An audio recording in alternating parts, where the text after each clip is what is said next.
नमस्कार। शिव कुमार मिश्रा ऑफिशियल पर आप सबका स्वागत और अभिनंदन। मेरे पीछे आप एक तस्वीर देख रहे हैं।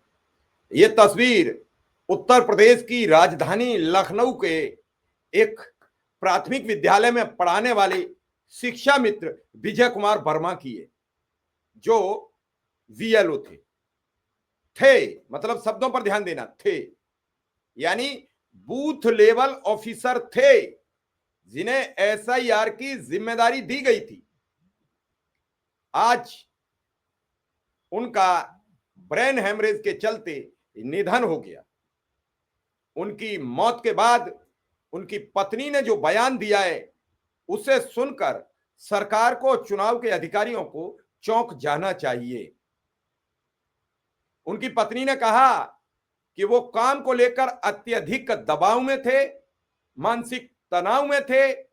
बीएलओ की ड्यूटी को लेकर अधिकारी लगातार उन्हें फोन करके धमका रहे थे, उन पर काम का प्रेशर था और वो अंततः दबाव नहीं झेल पाए, उन्हें ब्रेन हेमरेज हुआ और उनका निधन हो गया।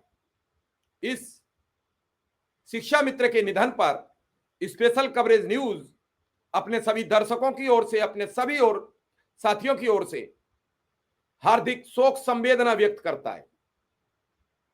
शिव कुमार मिश्रा ऑफिशियल के दर्शकों की ओर से हार्दिक शोक संवेदना व्यक्त करता है और सरकार से सवाल करता है कि इस शिक्षा मित्र का दोष क्या था। साथ ही साथ मेरा एक सवाल है कि चुनाव आयोग की ड्यूटी के दौरान मानसिक तनाव में आए शिक्षा मित्र की मौत पर सरकार कम से कम 1 करोड़ रुपया का मुआवजा दे। ये सब चीजें गंभीर हैं और इन्हीं पर बातचीत चल रही है, लेकिन क्या बीएलओ की ड्यूटी से वो दबाव में थे, वो टेंशन में रहते थे?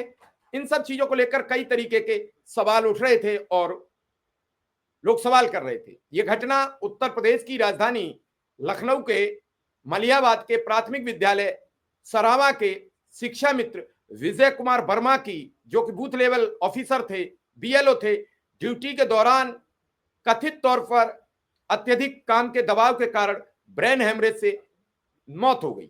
उन्होंने शुक्रवार शाम को इलाज के दौरान अंतिम सांस ली। मृतक के परिवार ने अधिकारियों पर मानसिक दबाव बनाने का आरोप लगाया है। मृतक की पत्नी संगीता के अनुसार शिक्षा विभाग और चुनाव कार्य में जुड़े सभी अधिकारी उन पर दबाव बना रहे थे, लगातार फोन कॉल आ रहे थे, चुनाव कार्य में जितने भी उन पर सवाल थे वो हो रहे थे, उनसे बार बार पूछा जा रहा था कितने फार्म भर दिए हैं। वो इस दबाव को झेल नहीं पाए और अंततः उन्हें ब्रेन हेमरेज होता है, अस्पताल तत्काल भर्ती कराए जाते हैं और आज उनका निधन हो गया। फार्म भरने में अधिकारी लगातार उन पर दबाव बना रहे थे। इस कारण वो कड़ी मेहनत के कारण, मानसिक दबाव के कारण वो दिमागी तनाव उनका बढ़ता चला गया और उन्हें ब्रेन हेमरेज हो गया। वह हमेशा टेंशन में रहने लगे थे। यह घटना शिक्षा मित्रों, शिक्षकों पर चुनाव संबंधी कार्यों के अतिरिक्त बोझ को लेकर चल रही है। बहस को फिर से सामने लाती है कि कर्मचारी संगठन लंबे समय से काम के दबाव को कम करने की मांग करते हैं। इस मामले में अभी तक किसी अधिकारी की ओर से कोई आधिकारिक टिप्पणी नहीं आई है, लेकिन अब तक सब खामोश हैं, क्योंकि मौत तो शिक्षा मित्र की हुई है, मौत तो उस कर्मचारी की हुई है जिसको लेकर हम कतई चिंतित नहीं है, जिसको लेकर हम कतई परेशान नहीं है। तो क्या है, ऐसे शिक्षा मित्र की मौत से सरकार पर क्या असर पड़ना है? लेकिन पड़ना है, एक एक व्यक्ति पर पड़ना है। कब तक नहीं पड़ेगा? कब तक ये चलता रहेगा? ये चीजें अब मीडिया में लोग एक दूसरे से सवाल करते नजर आ रहे हैं, आज पूछ रहे हैं। आए दिन मेरे पास फोन आते हैं कि आखिर कब मुझे निजात मिलेगी इन सब चीजों से, कब मेरे सवालों का जवाब मुझे मिलेगा, सब पूछ रहे हैं। लेकिन ये कब तक चलेगा? ये ऐसे ही चलता रहेगा? क्या इसका कोई निराकरण होगा? लगातार बंगाल में मौत हो रही है शिक्षकों की जो एसआईआर की ड्यूटी दे रहे हैं, लगातार केरल में हो रही है मौत जो शिक्षक ड्यूटी दे रहे हैं। केरल में तो शिक्षक हड़ताल पर चले गए। अगर सब लोग मिलकर ये काम करेंगे तो निश्चित रूप से सरकार समय दे। एसआईआर कोई एक दिन की व्यवस्था नहीं है, उसमें थोड़ा समय लगता है और इसको लेकर सरकार को चिंतित होना चाहिए। आज एक शिक्षा मित्र की मौत है, कल दूसरे की भी हो सकती है, सब मानसिक दबाव में। और इस दबाव को झेलने के लिए कब तक सरकार कोई कदम नहीं उठाएगी, चुनाव आयोग इस पर कब तक राहत देता नजर नहीं आएगा। ये प्रक्रिया समयबद्ध है, इसमें समय लगता है, 6-6 महीना, 2-2 साल, 1-1 साल में एसआईआर पूर्ववत होती रही है। अब आप ये कहो कि वो 2 साल और 6 महीने में होने वाली प्रक्रिया 2 महीने में करके कोई दे दे, तो कैसे मुमकिन है? पूरे गांव के, पूरे कस्बे के, पूरे मोहल्ले के, पूरे वार्ड के वोटों को तस्दीक करना, फिर उनके खिलाफ कोई शिकायत कर दे तो उसे झेलना, फिर ऑनलाइन सब फॉर्म एप्लीकेबल करना, ये सब प्रक्रिया क्या हवा में हो सकती है? और इस प्रक्रिया का हम कब तक इंतजार करेंगे? इस प्रक्रिया से हम कब तक लड़ेंगे? ये घटना बड़ी गंभीर है और इसको लेकर हम चिंतित हैं, हम समझ रहे हैं। इसी तरीके से अगर चला तो क्या आगे भी कंटिन्यू हो पाएगा? एक एक शिक्षा मित्र, एक एक अनुदेशक रोज गुहार लगा रहा है। अभी बीते दिनों आपने देखा था, कन्नौज की एक महिला थी, कल मेरे पास एक फोन आया था लखनऊ से ही, बेकार हैं, बीमार हैं, किससे कहें, बच्चे की बांह टूट गई, खुद की पैर टूट गया है, इलाज कराने में अक्षम है। एक और महिला का फोन आया कि मैं चढ़ नहीं सकती, डॉक्टर ने मना कर रखा है, मैंने सारी रिपोर्ट्स दे दी, लेकिन अधिकारी किसी भी कीमत पर बीएलओ की ड्यूटी काटने को तैयार नहीं है। ऐसी यह घटना गोरखपुर से थी, बड़ा मुश्किल से कटवा पाए। शिक्षा मित्र एक साझापुर से था, वो कह रहा था कि बीएलओ की ड्यूटी के लिए एसडीएम मुझे धमका रहे हैं। एक वीडियो आपके समक्ष बस्ती का आया, एक कर्मचारी को लेकर कितनी धमकी दी जा रही थी, क्या किसी ने कहा? वो वीडियो भी मैं कोशिश करूंगा आपको सुनवाने की, अगर मेरे पास हुआ तो, क्योंकि इन सब चीजों से आखिर कब तक ये सब चलेगा? वीडियो में अभी आपके समक्ष ला रहा हूं स्क्रीन पर, आप देखिए। लिखो, तहरीर लिखो, एक सादा पन्ना लाओ, सादा पन्ना लाओ, तहरीर लिखो। कौन सा थाना है? एक भी काम नहीं किया। क्या है?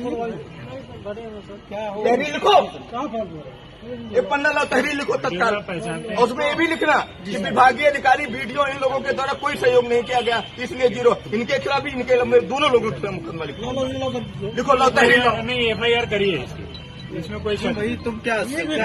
बदनाम हो ये? लाओ, क्यों गए हो? रोजगार सेवक हो तो क्या हो गए हो? क्यों नहीं काम कर रहे हो? लाओ तुम। कहाँ है उनके? है सुपरवाइजर है लेखपाल, मैं ये भेज रहा हूँ, तहरीर FIR दर्ज करवाइए। मैं भेज रहा हूँ तुमको, मैं जेल अभी बता रहा हूँ कि विकास विभाग के जितने तुम लोग हो ना, तुम लोग एक भी काम नहीं करते, केवल फ्री का पैसा, केवल फ्री का पैसा। छोड़ दो ना, कहीं काम नहीं करना है तो केवल सरकार का पैसा ले रहे हो ना, तो सरकारी काम क्यों नहीं करते? और सरकारी काम नहीं करना है तो छोड़ दो नौकरी। क्या दिक्कत है? क्यों नहीं करते? लिखो, प्रॉब्लम क्या है? आपने ये वीडियो देखा और फिर आप समझ गए होंगे, जब लाइव रिकॉर्डिंग पर वीडियो में इतना अधिकारी धमका रहे हैं तो फोन पर कितना धमकाते होंगे। मेरे पास अभी तक कुछ आंकड़े हैं, मैं उन पर चर्चा करूंगा आपके समक्ष। पश्चिम बंगाल में अब तक कम से कम 28 मौतें हो चुकी हैं, जिनमें लगभग 6 तो जान देने की घटनाएं, मतलब आत्महत्याएं। इनमें मुख्य रूप से VLOs की और मतदाताओं की मौतें शामिल हैं। कई मौतें मतदाताओं के नाम कटने के डर, काम के तनाव से जुड़ी हैं। विशेष रूप से मुर्शिदाबाद जिले में 5 मौतें हुई हैं। केरल में एक BLO ने अत्यधिक काम के दबाव के कारण अपनी जान दे दी। राजस्थान में भी एक VLO ने अपनी जान दे दी, जिसमें काम के दबाव और निलंबन की धमकी को मुख्य कारण बताया गया। केरल के कुन्नूर जिले में रविवार को एक BLO की आत्महत्या ने पूरे राज्य को हिला दिया। पय्यानूर विधानसभा क्षेत्र के बूथ नंबर 18 के BLO अनीस जार, जिनकी उम्र 44 वर्ष थी, एक सरकारी स्कूल में चपरासी थे, अपने घर में फंदे पर लटक कर जान दे दी। परिवार का आरोप है कि SIR की प्रक्रिया से अत्यधिक काम के बोझ से दबाव में थे, समय की कमी से अनीस परेशान थे। उनके पिता ने बताया कि वह रात के 2-2 बजे तक फॉर्म भरते थे, उन्हें खाने पीने का समय तक नहीं मिलता था। राजस्थान जिले के कालवाड़ क्षेत्र में एक VLO मुकेश कुमार जांगेड़, जो सरकारी शिक्षक थे, ट्रेन के आगे कूदकर अपनी जान दे दी। उनके पास मिले सुसाइड नोट में अधिकारियों के लगातार दबाव और निलंबन की धमकी का जिक्र था। परिवार ने एसआईआर की कड़ी समय सीमा को मौत का मुख्य कारण बता दिया। अब आप बताइए कैसे काम चलेगा। पश्चिम बंगाल में एसआईआर प्रक्रिया ने अलग संकट पैदा किया है। पिछले 1 महीने में कम से कम 9 मौतें हो गई, जिनमें 6 जान देने की घटनाएं। ये मौतें मुख्य रूप से मतदाताओं के नाम कटने के डर से जुड़ी बताई जा रही हैं। टीएमसी ने चुनाव आयोग पर भय का माहौल फैलाने का आरोप लगाया है। पार्टी नेता ने कहा एसआईआर ने लाखों गरीबों को वोटर लिस्ट से बाहर करने की साजिश रची है, जिससे ये दर्दनाक घटनाएं हो रही हैं। क्या इतनी जल्दी है एसआईआर की? कर्मचारी जान दे रहे हैं, मर रहे हैं, वोटर मर रहा है, लेकिन फिर भी एसआईआर पर चुनाव आयोग या सरकार का कोई रवैया बदलता नहीं दिख रहा है। ये जो अभी हमने आपको तस्वीर दिखाई शिक्षा मित्र साथी की, क्या चुनाव आयोग इसके परिवार को कुछ जवाब दे पाएगा? ये सामने हमारे वो शिक्षा मित्र हैं विजयपाल जी, जो अब इस दुनिया में नहीं रहे, एसआईआर की भेंट चढ़ गए। विजय कुमार वर्मा जी लखनऊ जो सूबे का राजधानी है, वहां के मलियाबाद तहसील के प्राथमिक विद्यालय सरावा के शिक्षा मित्र विजय कुमार वर्मा जो बीएलओ थे, अब हमारे बीच नहीं है। यही हम कह सकते हैं, इसके अलावा कुछ नहीं कह सकते। क्या सरकार इनके परिजनों को 1 करोड़ रुपया मुआवजा देगी? इनके बच्चे को कोई सरकारी नौकरी देगी? ये सब देगी तो एक बार परिवार का दुख कुछ कम हो जाएगा। अन्यथा बच्चे भटकते रहेंगे, बेटियां शादी को भटकती रहेंगी, और मृतक की पत्नी जो संगीता है वो इसी तरह रोती गिड़गिड़ाती रहेंगी और चीखती रहेंगी कि शिक्षा विभाग और चुनाव कार्य से जुड़े अधिकारियों के लगातार फोन और कॉल आते रहे, और कड़ी मेहनत के खैर मेरे पति का आकस्मिक मौत हो गई, आकस्मिक निधन हो गया, उन्हें ब्रेन हेमरेज हो गया, अस्पताल ले गए तो मौत हो गई। इसके अलावा मेरे पास कुछ शब्द नहीं है कहने के लिए। फिलहाल इस खबर में इतना ही। धन्यवाद, नमस्कार।